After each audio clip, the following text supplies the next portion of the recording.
Mia never believed in superstitions. Dream catchers, lucky charms, haunted objects, those were all myths to her. But that changed the day a mysterious package arrived at her doorstep. There was no return address, no note, just a small, ornate dream catcher nestled in a black box. Its web was woven with dark, delicate threads, and tiny bones adorned the outer rim. The feathers hanging from it looked unnervingly real, their edges tinged with crimson. She hesitated before picking it up.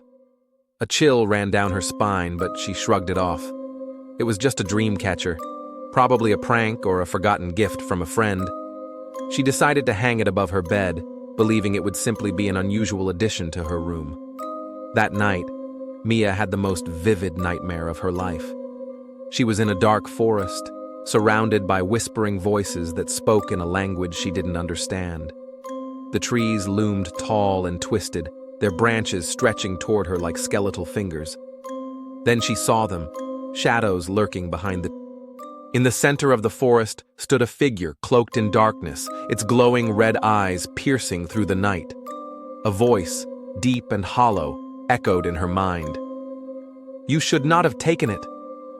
Mia jolted awake, gasping for breath.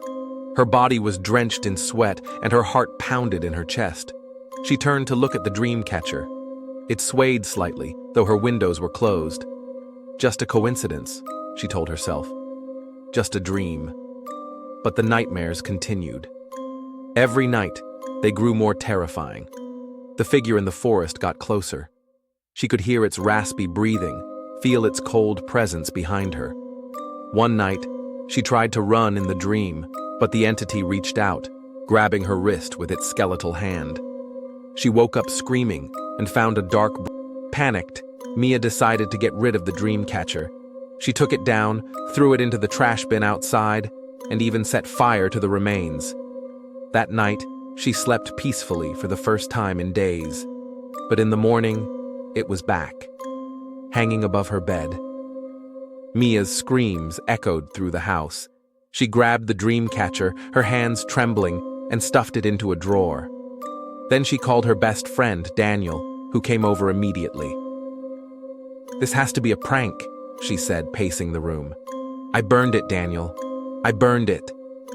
Daniel inspected the dream catcher with furrowed brows. "Maybe you thought you did. Maybe someone's messing with you." "I know what I saw," Mia insisted. "It doesn't make sense." Daniel sighed. "All right, let's test it. I'll take it with me. If it shows up again, then we'll know something's wrong." Mia hesitated but nodded. Anything to get rid of the cursed thing. Daniel wrapped it in a cloth, shoved it into his bag, and left.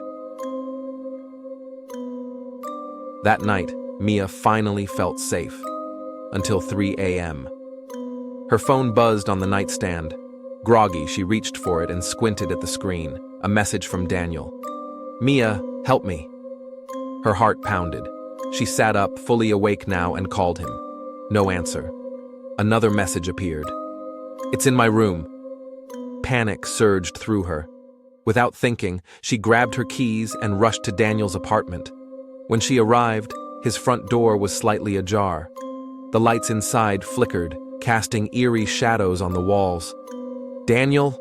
she called, stepping in. Silence. Her breath hitched when she saw the dream catcher, hanging above his bed, and beneath it, Daniel stood frozen, his back to her.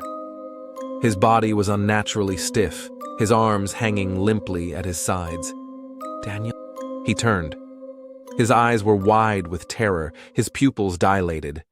His mouth was slightly open as if he wanted to scream, but couldn't. His skin had taken on an unnatural pallor. Then she saw it. The shadow from her nightmares, emerging from the corner of the room. The glowing red eyes, the skeletal hand reaching for her. Mia's scream caught in her throat as darkness swallowed her whole. When Mia woke up, she was in her own bed. Disoriented and trembling, she turned to her phone. A message notification blinked at her. From Daniel, "It's yours now." Her breath hitched. She turned her head slowly toward the ceiling. The dream catcher hung above her bed.